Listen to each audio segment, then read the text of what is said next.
So turn to 1 Samuel chapter 2. 1 Samuel chapter 2. I'm going to talk about these pillars a little more. 1 Samuel chapter 2 and verse 8. It says, He raiseth up the poor. 1 Samuel 2 and verse 8.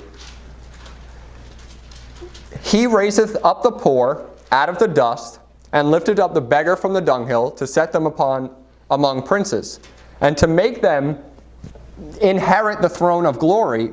For the pillars of the earth are the Lord's, and He hath set the world upon them.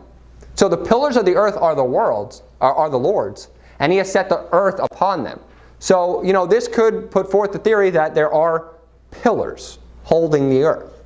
Pillars holding this flat earth up. And the Lord has established them. But what are those pillars on? They're on the strength of God. God is holding up everything. God is the one that is holding up the earth. God is the reason that this earth is unmovable and stable. But the Lord is talking about the actual flat earth being hung upon pillars, which is also not possible on a globe earth. Because, you're constantly spinning. There's no stationary thing about it. And there would be no pillars. And in Psalm 75, if you turn to Psalm 75,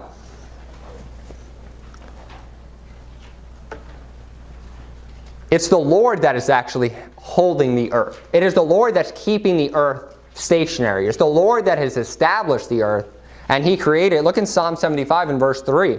It says, in verse 3 of Psalm 75, it says, The earth and all the inhabitants thereof are dissolved.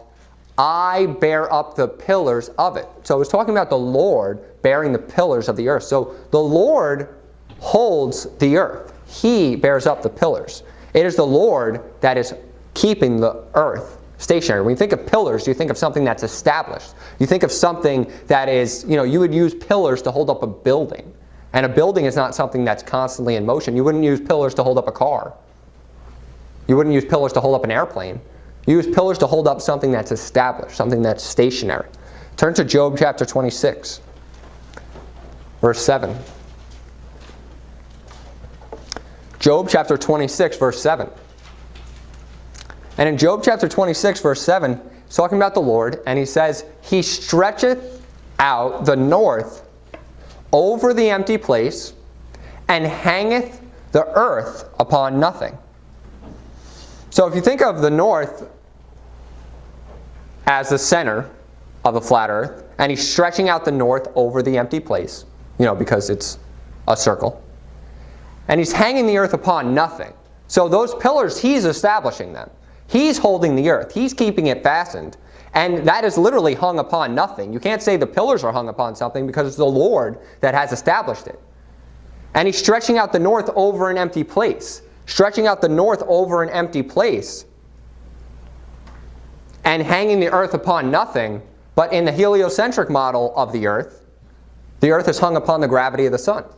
People say, because it's spinning in space, it's hung upon nothing. But it actually, if it's tied to the gravity of the sun, it is hung upon the sun's gravity. And it is hung upon the weight or the mass of the sun. And it is not hung upon nothing, because it according to science, it rotates the same distance every single year around the same exact thing, and it is hung upon the gravity of the sun. So I just wanted to disprove that. Some people will say, the earth is a ball because it's not hung upon anything. But if you believe in gravity, and you believe that gravity is holding the earth, it is holding the earth in its rotation around the sun. But I believe that the Lord is holding up the earth, and He has established it. It is His to hold up, and He's hanging it upon nothing.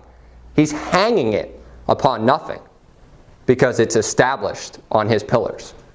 You usually hang something from the top, and He's hanging it upon nothing. He's holding it with His pillars. And it says in Job 38, verse 6, it says in verse 6, Whereupon are the foundations thereof fastened, and who laid the cornerstone thereof? He's talking about the world. And he's kind of rebuking Job, telling him all the things that he created, all the things that he did.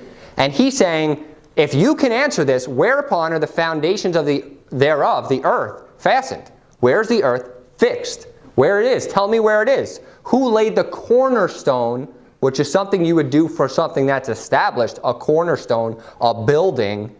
If Jesus is the cornerstone of our faith, that has to be something fixed. That has to be something immovable. That has to be something you build upon. If you're establishing a cornerstone of the earth, you have to build upon that. You have to have that established. And that is stationary, stuck, fixed. I'm going to prove to you that the earth is a flat surface. Go to Genesis chapter 1. Genesis chapter 1. So throughout the Bible, almost 40 times, the Bible will use the word face. They'll use the word face to describe the face of the earth, also the face of the sea. And anytime the word face is used in the Bible, it's actually talking about a flat surface.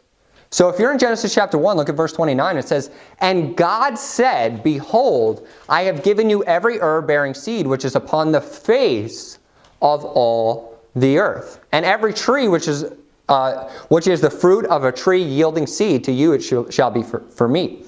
So, upon the face of the earth. Think of your own face. So even when it describes your own face, your face itself is flat in the same way that the earth is flat. It just has peaks and valleys and dips, but it is flat. You wouldn't call your head flat. You would call your head a sphere. You would call your head something that is circular, round, something that is a sphere. But you could consider your face as the earth, in the sense that if you have a circular type face, it would be a circle, but it would also be a face in the sense that it's flat with just peaks and valleys, like mountains, dips in the sea, everything, it's still flat. And the face of the land, the face of the sea, whenever God is using to describe that, it's talking about a flat surface. And I want you to turn to number 7 in your packet.